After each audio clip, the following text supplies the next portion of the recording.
আমার বাপজান চলে যাচ্ছে তার দাদার বাড়ি ঈদ করার জন্য। সবাই দোয়া করবেন আমার বাবার জন্য। আমার বাচ্চার মন খারাপ, কারণ সে আমাদেরকে ঈদে পাবে না এবং তার ভাইদেরকে পাবে না। সে চলে যাচ্ছে তার দাদার বাড়ি ঈদ করার জন্য। আগামী 1 সপ্তাহ তাকে দেখবো না। না বাবা, ওরে নিঃশ্বাস, কি নিঃশ্বাস ছাড়তেছে। গাইজ, ওর নাম রাখছে আমি ম্যাজিক বল জন্মের পর থেকে, কারণ এত ছোটাছুটি এত লাফালাফি করে। কিন্তু আজকে দেখেন ও ফেরেস্তা, শিশু বাচ্চা, ও বোঝে। গাইস, মেজো বোন চলে যাচ্ছে তার শ্বশুর বাড়িতে ঈদ করার জন্য। আর এই যে সালামি আমিও দিয়ে দিলাম আমার বড় ছেলেকে, আর এই যে ছোট মেজো ছেলেকে, 2 ভাই ভাগ করে নিয়ে নিবে। এরপর আমিও কিন্তু রিজিক সোনাকে তার সালামিটা হাতে বুঝিয়ে দিলাম। অবশ্য একটু দুষ্টমি করছি, বাট সে কিন্তু আদায় করে নিয়েছে। আর অন্যদিকে আমার মেজো বোনের ব্যাগটা একটু প্রপারলি গোছানো হয়ে গেছে। তারা হাসাহাসি করছে ব্যাগ কে টানবে। আমার ছেলেও তার রিজিক ভাইকে একটু জড়িয়ে আদর করছে, কারণ অনেক দিন যে দেখা পাবে না। আর এইদিকে কিন্তু তারা একদম রেডি সেডি হয়ে ব্যাগপত্র নিয়ে বের হয়ে গেছে, কারণ তাদের বাস ধরতে হবে। আর ফাইনালি তারা বের হয়ে গেল। তো এইদিকে আমি আসার পরে দেখি যে আমার হাজব্যান্ড ঈদের বাজার করে নিয়ে আসছে। তো এখানে অনেক মুরগি মাছ টাছ নিয়ে আসছে, আর ঈদের বাজারও নিয়ে চলে আসছে। এরপর ঈদের দিন সকালবেলা থেকে ভিডিও স্টার্ট করি। হ্যালো এভরিওয়ান, কি অবস্থা সবার, কেমন আছেন? সবাইকে জানাই ঈদ মোবারক। ফ্রিজ থেকে দুধ বের করছি শ্যামাই রান্না করার জন্য, বাট আমার এইদিকে তো মনেই নেই যে ঈদের দিন সকালে আম্মুদের বাসায় খাওয়ার কথা।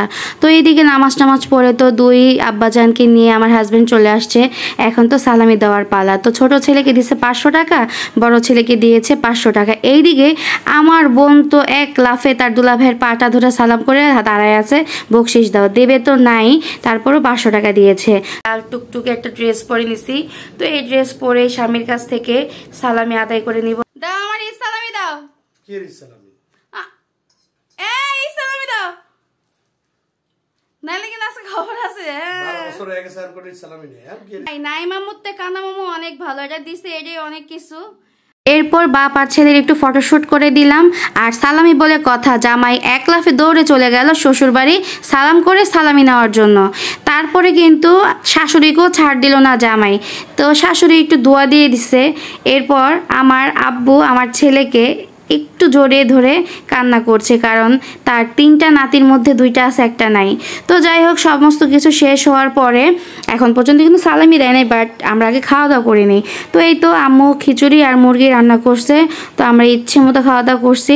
খাওয়া দাওয়া করার পরে জামাই তো সালামি নিবেই না, তাই না না থাক, আমাকে দোয়া দিয়ে দেন।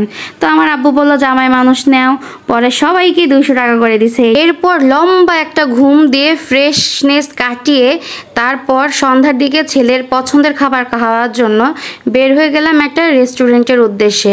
অবশ্য বরাবরের মতো ছেলের পছন্দের খাবারটাই আমরা অর্ডার করে থাকি এবং আমরা নিজেরাও খেয়ে থাকি। আর এইদিকে ছেলে বাপকে খাইয়ে দিচ্ছে, বাপ ছেলেকে খাইয়ে দিচ্ছে। মাশাল্লাহ, একে একে আমরা 4টে খাবার অর্ডার করি, কিন্তু খাবারগুলো আসতে খুবই লেট করে। আর কি বলবো তাদের কথা, খাবারটা একদমই ভালো ছিল না।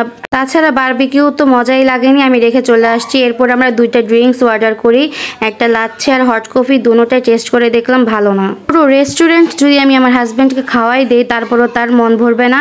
বাসায় আসার পর ভাত লাগবেই লাগবে। আর সকালের দিকে ম্যারিনেট করা মাংসটা আবার রান্না করলাম। তো এইদিকে গরুর মাংস ভুনা করেছি আর সাদা ভাত, সাথে ছিল ডাল। আর এইদিকে আমি আমার পছন্দের ভ্যালেন্ডারের মধ্যে আমি গুঁড়ো করেছি জিরা। এই তো আমার রান্না টান্না শেষ। আর এই ব্লগটা ছিল চাঁদ রাত আর ঈদের দিন মিলিয়ে। তো কেমন লেগেছে অবশ্যই কমেন্ট করো, আর তোমাদের ঈদ কেমন কেটেছে অবশ্যই কমেন্ট জানিও। তো আজকের ভিডিওটা এ পর্যন্ত, সবাই ভালো থেকো, সুস্থ থেকো, আল্লাহ হাফেজ।